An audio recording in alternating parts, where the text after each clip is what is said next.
Welcome back to your daily breaking market explainer. It's May 7th, 2026. Look, before you even think about placing a single trade today, we've got to unpack a $3 trillion shadow risk that is literally rewiring the global financial system. Let's get right into it. First up, energy. Brent crude just fell off a cliff, plummeting a massive 11% right below $98 a barrel. Why? Fast emerging hopes of a US-Iran peace deal that could finally reopen the Strait of Hormuz. That is a massive geopolitical relief valve opening up literally right before the bell.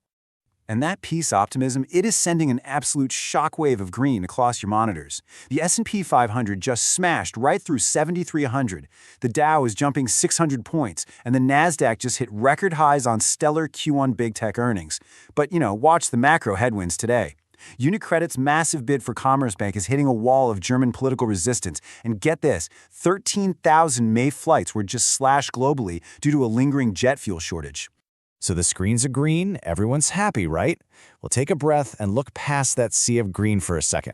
What exactly is the $3 trillion shadow currently hiding behind today's massive tech rally? We're pivoting this explainer right now into a special deep dive on an off-balance sheet systemic risk that has global regulators suddenly sounding the alarm. Enter the booming world of private credit. Now, simply put, this is non-bank direct lending to highly leveraged mid-market companies. It's negotiated totally bilaterally, behind firmly closed doors. Think of it as the ultra-exclusive VIP lounge of corporate debt.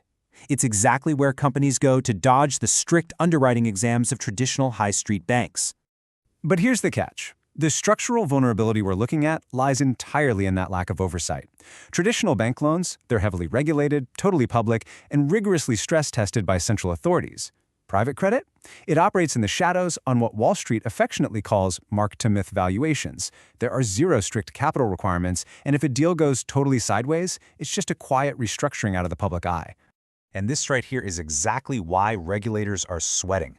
Leverage in U.S. private credit is just skyrocketing. We are staring down a powder keg of highly indebted companies that rely heavily on floating rate loans. If the macroeconomic environment shifts even a little bit, this structural risk is just sitting there waiting for a match. JP Morgan CEO Jamie Dimon recently issued a pretty stark warning about this exact space. He said, "I probably shouldn't say this, but when you see one cockroach, there's probably more." Well, folks, somebody just flipped on the kitchen lights. Let me introduce you to today's first giant cockroach, Market Financial Solutions, or MFS. Here is exactly how this blew up. First, MFS built a massive £2.4 billion property loan book. Then came the fraud allegation, double pledging. That means allegedly using the exact same property as collateral for multiple different loans from different lenders. Boom. Suddenly the accounts freeze, the firm gets thrown into administration, and a staggering £1.3 billion collateral gap is exposed.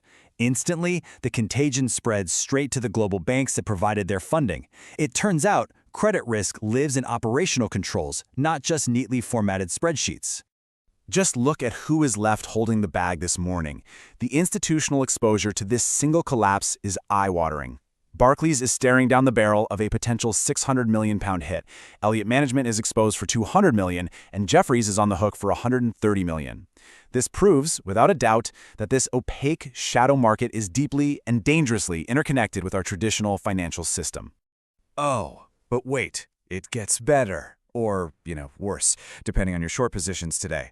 Welcome to what traders are officially dubbing the SaaS apocalypse. Private credit defaults have just hit 5.8%, and they're forecasted to rocket up to 8%. Why? Because legacy software and SaaS companies, which act as the underlying collateral for a massive chunk of these loans, are watching their enterprise value get completely eroded overnight by generative AI. Because of this, we've seen over $10 billion in Q1 investor redemption requests. And how exactly are the funds responding? They're gating withdrawals at 5% of net asset value. Because, hey, genuinely, nothing screams safe, highly liquid investment quite like a padlocked door when you want your cash back, right? So here is your actionable trader's playbook for the day. You're going to want to watch business development companies incredibly closely. Keep an absolute eagle eye on leveraged SaaS tech debt, and definitely monitor those exposed traditional banks like Barclays. Listen, to get the ultimate daily edge in navigating exactly this kind of off-radar volatility, hit that subscribe button to this daily explainer right now. We read the fine print so you can just focus on the trades. All right, I'm going to leave you with this one provocative thought as you set your opening orders this morning. When the mark-to-myth valuation mirage finally fades across the broad market, is your portfolio's underlying collateral actually there? Trade smart today, manage your risk like a pro, and I will see you right back here tomorrow.